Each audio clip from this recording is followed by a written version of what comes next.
നമുക്കൊന്ന് അമ്പലത്തിൽ പോയിട്ട് വരാം. വാ. നമ്മളിപ്പോ ഏതമ്പലത്തിലേക്ക് പോകുന്നത് അറിയാം? നമ്മളിപ്പോ ഏതമ്പലത്തിലാണ് പോകുന്ന വെച്ചാല് സത്യം പറഞ്ഞ ഇപ്പൊ പോകുന്ന അമ്പലങ്ങൾക്ക് അങ്ങനെ പ്ലാനിങ് ഒന്നുമില്ല. എവിടെയെങ്കിലും പോകും, പോകുന്ന വഴിക്ക് ഏതെങ്കിലും ഒരു അമ്പലം മനസ്സിൽ തോന്നും, അങ്ങനെ ആ അമ്പലത്തിൽ കയറും. അങ്ങനെയാ നേരെ അമ്മേനെയും കൂട്ടി പോയത് നമ്മളെ വടുകുന്ന അമ്പലത്തിലേക്കാണ്. എന്നാ പറന്നറച്ചെല്ലാം സങ്കടം മാറുന്ന പറയുന്നു. അങ്ങനെ 100 രൂപയ്ക്ക് പറ നടിക്കണ്ട കേട്ടോ. ശരി ബാ. അങ്ങനെ നമ്മൾ അമ്പലത്തിലേക്ക് പോകുമ്പോൾ ആനപ്പുറത്ത് എഴുന്നള്ളിപ്പല്ലോ ഉണ്ടായിരുന്നു അമ്പലത്തില്.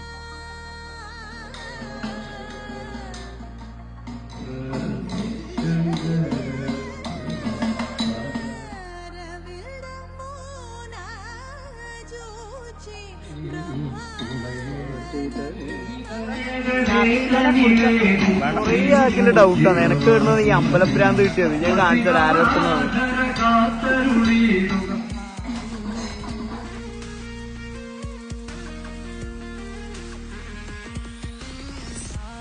അപ്പൊ പിന്നെ ശരി.